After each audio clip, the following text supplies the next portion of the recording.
¿Alguna vez han sentido miedo al abrir una notificación en su teléfono? Así de frío arranca la realidad para miles de jóvenes. Hola a todos y todas, bienvenidos a Detrás de la Pantalla. Hoy nos ponemos los audífonos para desmenuzar Cyberbully del 2015, una película que parece ficción, pero en Chile es el pan de cada día. De hecho, los datos de la Defensoría de la Niñez son brutales. Más de la mitad de los estudiantes han sufrido acoso virtual.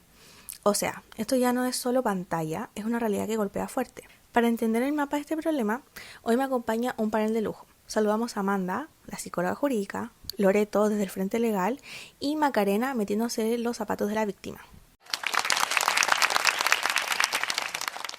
Hola chicas, ¿cómo están? Hola Connie, un gusto estar aquí y sí, así como tú dices, este es un tema vital hoy en día. Hola a todos, yo estoy lista para desmitificar qué es legal y qué no en Internet. Hola chicas, estoy muy contenta de estar acá y gracias por el espacio para poder reflexionar sobre esto que a muchas personas le puede estar pasando y al escuchar este podcast se pueden sentir identificados. Entremos de lleno. Maca, tú que pudiste revisar acerca de la historia de Cyberbully y además tuviste una experiencia muy similar a la del personaje de esta película, ¿cómo se empieza a armar esta pesadilla digital? Al principio todo parecía algo pequeño. Yo solo quería sentirme aceptada por mis compañeros y encajar en el colegio, como muchos adolescentes. Pero poco a poco comenzaron a aparecer comentarios negativos en redes sociales, rumores y publicaciones que me hacían sentir observada y juzgada constantemente.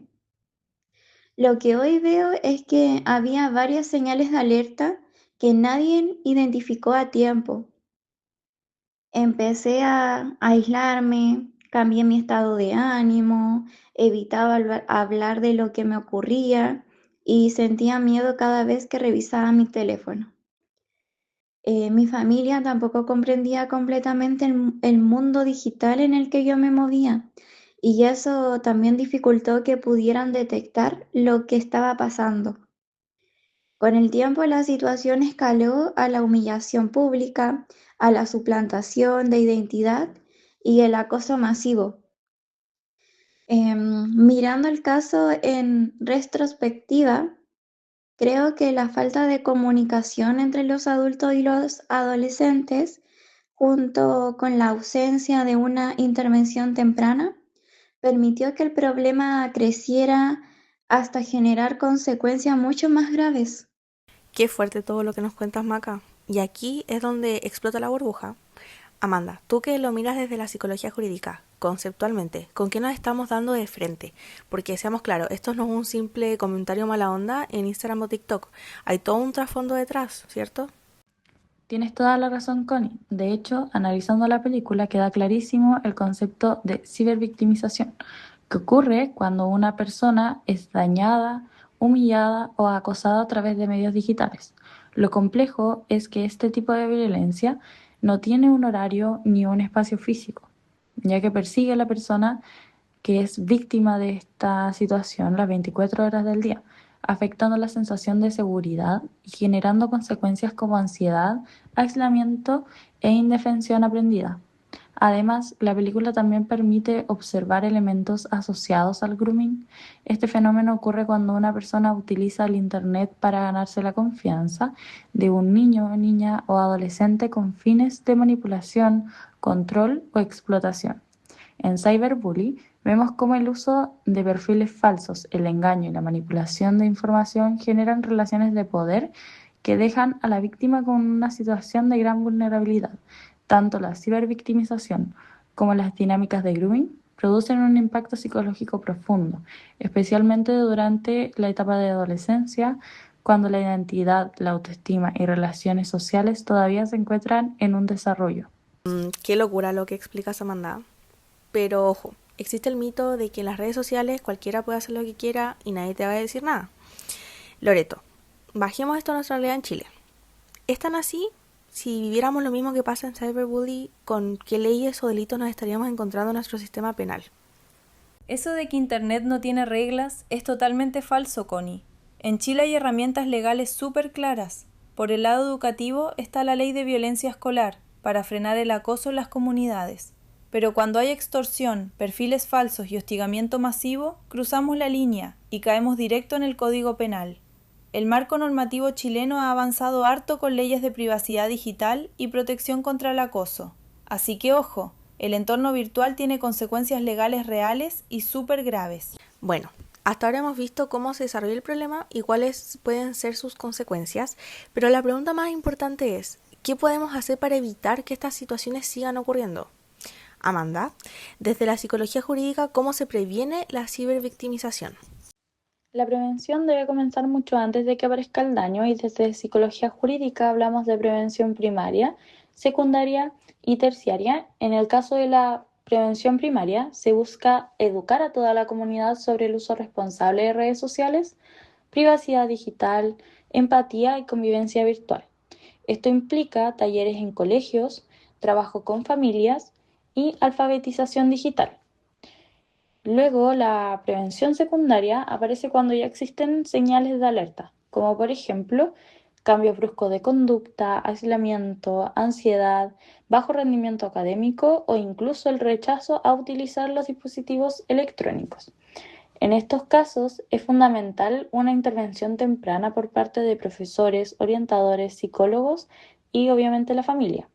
Finalmente, la prevención terciaria busca reparar el daño cuando la victimización ya ocurrió, entregando el apoyo psicológico adecuado, acompañamiento familiar y protección institucional para evitar también nuevas situaciones de riesgo que pueda sufrir.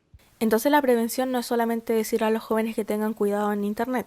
Exactamente, la responsabilidad también es de los adultos, de los establecimientos educacionales y de las instituciones encargadas de proteger los derechos de niños, niñas y adolescentes.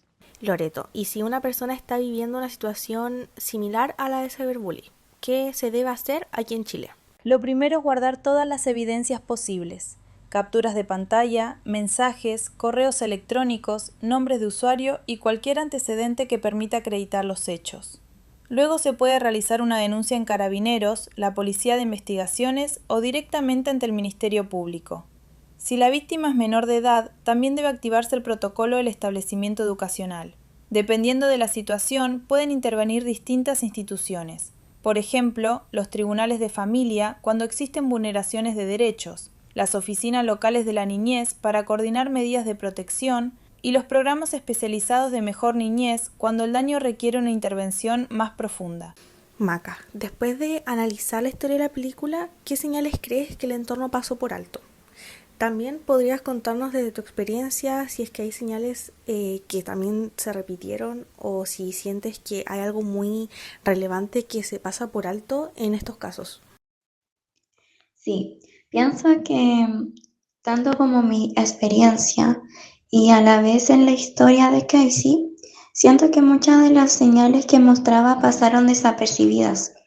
Comencé a aislarme, dejé de disfrutar actividades que antes me gustaban y me preocupa constantemente lo que otras personas publicaban sobre mí en internet.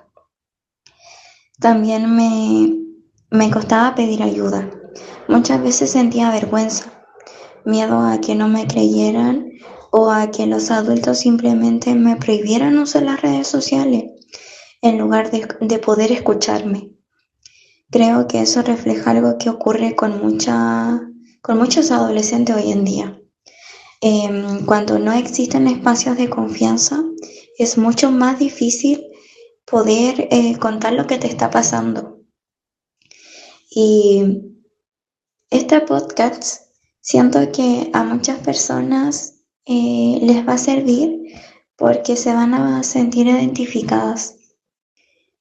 Y también por eso considero que una de las lecciones más importantes del caso es aprender a escuchar a las señales de alerta y generar entornos donde pedir ayuda sea seguro y no motivo de juicio.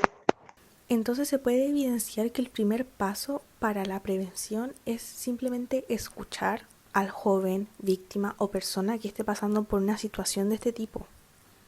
Exacto. Una comunidad informada y atenta puede detectar el problema antes de que llegue a consecuencias graves para la salud mental de la víctima. Estamos llegando al final de este episodio de Detrás de la Pantalla y me gustaría pedirles una reflexión final. Amanda, partimos contigo. A modo de reflexión, Cyberbullying nos muestra que la violencia digital puede generar consecuencias psicológicas tan graves como cualquier otro tipo o forma de violencia. La cibervictimización afecta la autoestima, la seguridad y el bienestar emocionales de quienes sufren este tipo de violencia. Como futuros profesionales debemos promover la prevención, la educación y la intervención temprana para proteger a las víctimas. Muchas gracias, Amanda. Loreto, también me gustaría saber qué opinas de todo esto que estuvimos conversando. Internet no es un espacio sin reglas. Las conductas de hostigamiento, amenazas, extorsión o vulneración de derechos tienen consecuencias legales. Es importante denunciar y utilizar los canales institucionales disponibles. La protección de niños, niñas y adolescentes requiere una respuesta coordinada entre las familias, los colegios, las instituciones de protección y el sistema judicial. Muchas gracias, Loreto. Maca, cerramos contigo. Creo que la principal enseñanza de esta película es que detrás de cada perfil existe una persona real. Muchas veces una publicación, un comentario o una humillación pública pueden generar un daño enorme. Escuchar, acompañar y creer en quienes piden ayuda pueden marcar una diferencia significativa en sus vidas, lo cual es muy importante. Muchas gracias. Y antes de despedirnos, queremos recordar algunos canales de apoyo disponibles en Chile.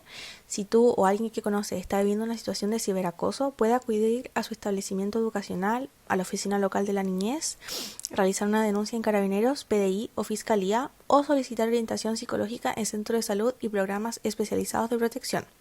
Porque la violencia digital no debe normalizarse y pedir ayuda nunca es una señal de debilidad. Yo soy Constanza y junto a Amanda, Loreto y Macarena les agradecemos por acompañarnos en este episodio de Detrás de la Pantalla. Nos encontramos en una próxima oportunidad para seguir reflexionando sobre los desafíos de la psicología jurídica y la protección de los derechos de las personas. Hasta la próxima.